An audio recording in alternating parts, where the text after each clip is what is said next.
man. I can't wait for Wrestle Palooza. What an epic moment, like being a part of like the first WrestleMania, bro. I don't think it's like that big of a deal. I mean, I know Triple H has been making a lot of promises, but let me just get us logged in here and we'll go ahead and we'll start watching. What the hell? What? Oh, did you not pay the bill? Come on. Me? Not pay a bill? Get the hell out of here. It says ESPN Unlimited is not supported by our cable provider. All right, well, that sucks. I mean, I guess I can make some calls and see who has a login. We'll just log in and use theirs. No, hold on. All right. Just let me make some phone calls. Let me see what the hell's going on here.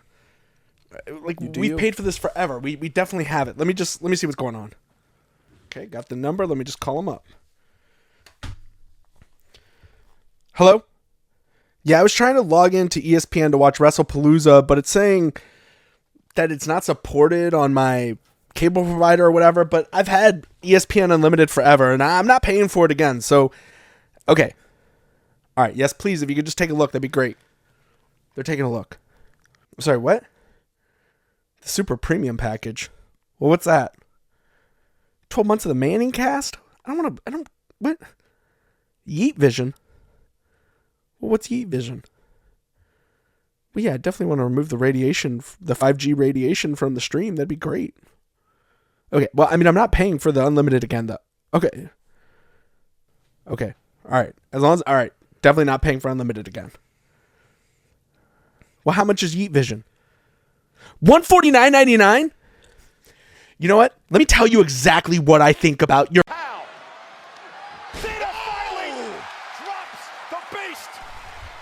You know, you can really feel the difference with the Yeet Vision for sure. Yeet. No yeet.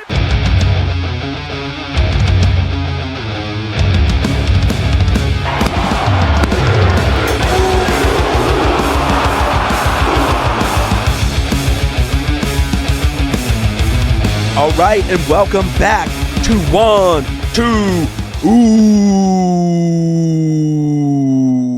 And we are coming off of Wrestle Palooza, the first PLE on ESPN. And I gotta say, a lot was promised in this PLE. I've even heard word that it was supposed to be potentially the next WrestleMania, the next big event. Did it deliver on expectations? It had the card to do it. It had these banger matches lined up. John Cena, Brock Lesnar, Stephanie Vaquer versus Iyo Sky, the return of AJ Lee. But was the show able to live up to expectations? And did the WWE deliver for ESPN? Let's get into it. But before we do, I just want to take a second and thank everybody that has subscribed, liked, commented, all the good stuff to any of my videos. I really, truly appreciate all the support. Also appreciate all the feedback. Appreciate all the comments. I love to talk and go back and forth in there. So please, if you haven't had the chance to, please like, comment, subscribe. It does a lot to help me. And if you love wrestling, I know you're going to love these videos. So before you miss another episode of 1, 2, Ooh, make sure you hit that subscribe button. Now let's get into it. Did Wrestle Palooza deliver on everything we thought it was going to be? Was it one of the biggest shows of the year? Did it bring that PLE energy? I gotta say, for me, it didn't. Not on that level. Now here's my thing, right? Was this a bad card? Was it a terrible show? No, not by any means. And if you had the expectations that you have for some of these bigger PLEs, your SummerSlams, your top level PLEs, then you're probably seriously disappointed today. And don't get me wrong, the WWE sold it as it was a big deal. This was going to be a massive show. I don't think they delivered on it. To me, it felt like a Saturday night's main event. And luckily, I went into it with the expectations of it being similar to a Saturday night's main event. So for me, the show overall was really good, but it didn't deliver any surprises. It didn't deliver any crazy twists that blew my mind, that if you missed this card, you were going to be so upset that you missed it because something big happened. There was just nothing there. It was an overall really good card, and there were some really great moments too. So, like, don't get me wrong, the Stephanie Vaquer moment, unbelievable. AJ Lee's return, awesome. I loved all of it. I even enjoyed the Uso tag match with LA Knight as the guest referee. I loved it.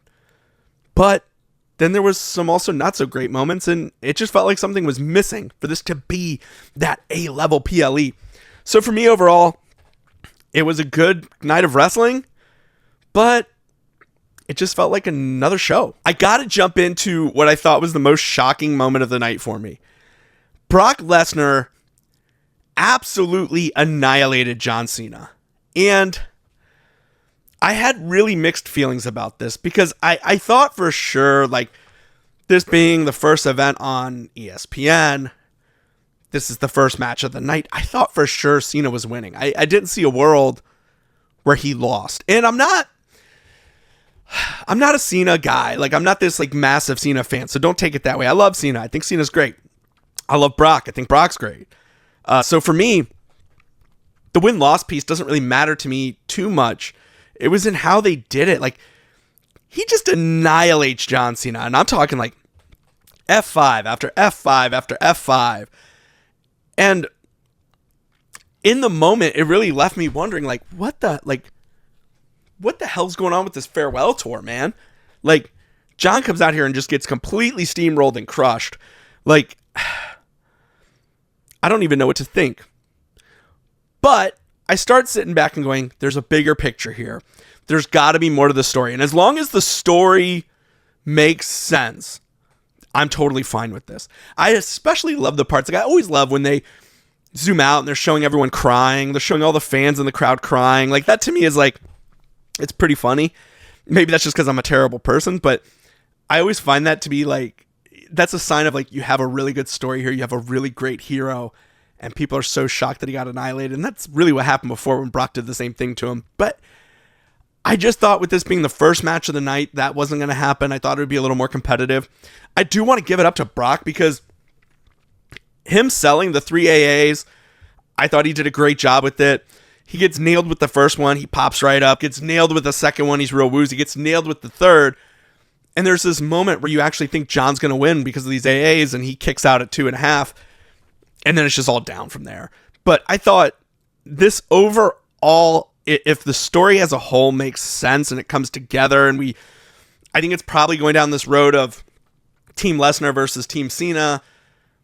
And then maybe the final match is, Brock and John again. And I don't know if John ever beats him. Like, it's hard for me to envision a world where the WWE is going to let John go out with a W, but they might. It wouldn't be that big of a deal. I mean, it's a big deal in my mind of the way of like, they've been so old school for so long of you go out on your back. But it'll be interesting to see what happens. But for me, I just thought this was a weird way to start the night. Like, just the shock of John just getting completely annihilated. Like, this wasn't even really a match. It was just F5 after F5 after F5. And then 1, 2, 3. And then Brock being almost dismissive of John Cena at the end. So it's going to be interesting to see where this goes. And I think that will dictate to me how I feel about this match once John retires and I go, okay, now that all makes sense. Or I'm going to hit the retirement and say, God, that was such a waste of time. Stupid. So we'll have to see what happens in there. Overall, I just thought this was okay because I need to see what else happens. It just seemed, I just didn't expect it. I really thought it would be at least be competitive. Didn't matter to me who really won. Either guy can win or lose. I just thought we'd see something a little more competitive. All right, I got to jump into this moment because if you've watched any of my videos, you know how I feel about Stephanie Vaquer, and you know how I feel about Iyo Sky. So win-win situation for me. If either one of these ladies wins the belt, it's a huge moment for me. I was so happy that they let Stephanie Vaquer win this match. And not just win the match. There was no bullshit interference. There was no Asuka running down and causing any chaos, which I honestly thought was for sure going to happen, especially with Iyo telling Asuka, hey, stay out of my match. I want to do this alone. I have to win it on my own. That to me was the sign of like, all right, Asuka for sure is coming out then. And I thought what they were going to initially do would be Asuka comes out, ends up actually accidentally maybe screwing over Iyo. This leads to them arguing. This pushes the feud further. But this match was so good. And these two, we are like watching two of the best wrestlers in the world go at it in this match. And it's one of those matches where from start to finish, I don't think there was ever a moment where I was like, oh, this is taking too long, or oh man, when's this going to end, or oh, well, let me check my phone, because it's just so good, and they're both so good and so talented, and they know how to flow a match, they know how to keep the story going, and it was fantastic from start to finish. Even with Stephanie hitting her finisher, Iyo kicks out, and you have this moment where like no one is kicked out of this move, and Stephanie, is she really going to win? Iyo's going to go back up, and Iyo's knee is hurting, and all this stuff going on. It was so good. But for Stephanie to finally win, it was amazing. And the emotion that you saw in her right after she won that title, this was the right decision. Because one, Iyo doesn't need the belt to go on and keep telling the stories that she's about to tell. The thing with her and Asuka doesn't require the title. They're both massive names. That story will kind of tell itself. They can do it without the belt. Now you have Stephanie Vaquer with the belt. There's so many great matches you can do with her. There's so much she can do with the belt. And she really needs it in order to be able to push through. And she deserves it. Dude, every time she comes out, the crowd goes nuts. Everybody loves her. I think this was the right call. Definitely for me, this was the best match on the card. I loved it. I loved it from start to finish. And I didn't expect any less. Complete banger. So happy for Stephanie Vaquer. And finally, we are in the era of La Primera. Let's go. Next up, we're going to talk about the mixed tag match. This was probably one of the matches I was more excited about for the return of AJ Lee. But yet again, I'm just going to say it. Becky Lynch is by far, in my opinion, the greatest woman wrestler of all time. And it's not just me saying it, okay? ESPN says it. All right, Sports Illustrated, they all say it. They all say it. I'm just kidding, but I'm also not. Becky Lynch, to me, has really made this feud more than it is. Her reactions to things, the psychological game that her and Seth played at the start of this match was amazing. And I have to say, I'm shocked at how much I'm enjoying it.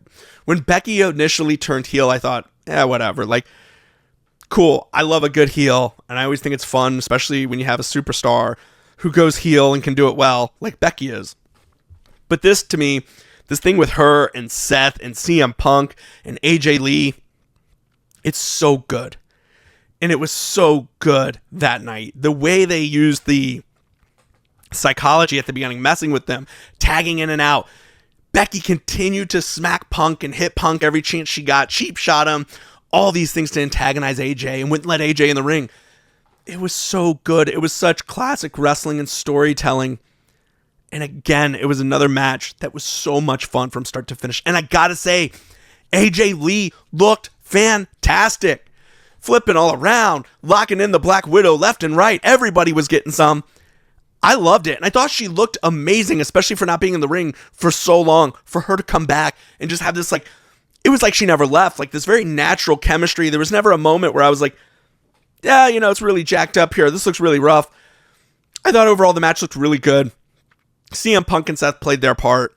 But you end this match with AJ Lee locking the Black Widow and tapping out Becky Lynch. That sets it all up. That's going to set up the IC title match and the big feud between the two. And I'm so pumped for that. I think it's going to be amazing. I think it's going to be so much fun. And I think CM Punk and Seth will go on to continue to kill each other regardless. But this overall, to me, was such a huge win. It lived up to the hype of the match that I thought it was going to be. And it delivered. It delivered. I'm going to jump into the main event of the night. This is a tough one for me because I love Drew McIntyre. I think Drew McIntyre is like, if I was to build a wrestler in a lab, it would be a Drew McIntyre. He's got great mic skills. He's a perfect heel. He's dominant looking. When he's in the ring, he's just a beast. And he's had banger storylines and matches nonstop. I think the WWE has fumbled him quite a bit, especially when he returned.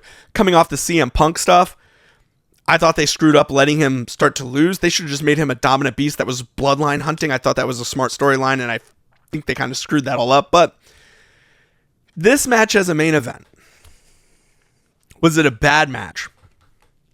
No. It was fine for a match, but it felt very like, for this to matter and to be the main event on this card, something needed to happen. Whether that was Randy coming out at the end and turning heel, or I just thought, if this is going last, it's because something has to happen. This, to me, probably should have been the match that opened the night. And I got it, right? Like, the WWE's trying to showcase Cody. You want to push Cody, blah, blah, blah. Babyface, babyface. Gotcha. But to me, it just didn't dictate that spot. I almost would have rathered the CM Punk AJ Lee, that match being the main event, versus this match, and this opened the show. Because it was fine. You know, they told the little bits of stories in there of, like, you know, they keep pushing this thing of Cody's really worn down from his schedule, and, you know, Drew's brought that up, and he sees it, and, oh, Drew smashed his head the other night, and then there's the other parts of it, too, like Drew was going to go and do, like, the Claymore kick into the table to you know, pummel Cody in. The referee gets in the way. Drew cripples his leg, which ultimately cost him the match, and it was fine. It wasn't, the match itself was good. I hope that in time they build up a really good story for Drew, and I hope they put the belt on this guy and they just let him go for a while. But I didn't expect Drew to win. I figured Cody would win, but I did expect there to be more than what was there. It just felt very, like, lackluster, almost like, okay, got it. And I hate that. All right, we're jumping into the Usos versus the Bronnies, Bronson Reed and Bron Breakker. Them adding LA Knight as a special guest referee. So smart. LA Knight is so good when he does these roles, and he played into the story perfectly. They have now pushed this Jey Uso thing where, like, I just want these two to fight now. They literally are in each other's way, and it's bound to happen. It just needs to happen. And I think now we're on a collision course, especially with this match. This match was so good. And it left me with a couple of things. One, Jay and Knight are going to kill each other. And that is a match I'm here for. I think they should let them go all out. Let them annihilate each other. It'll be a fun match. It'll be really good. But number two, they need to put the tag titles on Big Bronson Reed and Bron Breakker. These two have been in multiple tag matches. They're tagging all the time. They're even feuding with other tag teams now. Just put the belts on these guys. What has the Judgment Day done with the belts? Absolutely nothing. Put the belts on them. Let the Vision have those titles. They would have the world title, the women's IC title, the tag titles. It makes sense. Put a ton of gold on them. And these two are unstoppable. They're crushing everyone. And they just beat one of the most legendary tag teams of all time. And they're good. They're so good. I love watching Bronson Reed and Bron Breakker. Every match they're in, I've really enjoyed. And honestly, the whole storyline with Bronson Reed stealing Roman's shoes was one of my favorites of the year. I know, like, people think it's kind of, like, stupid or silly, whatever. I thought that was hilarious. And I love that he keeps coming out and putting the hand up, demanding that recognition. I love it. I think these two as a team is really fantastic. And I want to see more of it. And I would just love for them to put the belts on them and let them just wreck the entire tag team division. Let them just keep crushing people. It's good. But this match was so good. All the little stuff with LA Knight and thinking Jey Uso was trying to dive at him. Jey almost hits him with the chair but stops. It was all so good. And it just was such a fun match to watch from start to finish. I love this. For a B-level PLE, this was pretty good. For on the level of a SummerSlam or on the level of something massive like that, not even close. For what it was built as, I didn't think it delivered on a lot of the promises that it made. But there could be a lot here. I thought it was an important card overall. And there were some fantastic moments on there. I truly enjoyed it. I know everyone else is up in arms and hated it and was miserable. I thought overall it was a fairly good card. It's wrestling. It's not hard to make me happy. I like stupid. I like silly. I like the craziness. And I just love good storylines. So there was a lot here for me to digest and enjoy. So I thought overall it was a really good card. But it was on the level of like a Saturday night's main event, not on the level of a SummerSlam or WrestleMania. Tell me what you think. Did you enjoy Wrestle Palooza? Did it live up to the hype? Are you pumped for the WWE to be on ESPN? Hit me up in the comments, smash that like, and don't forget to subscribe to 1, 2, ooh.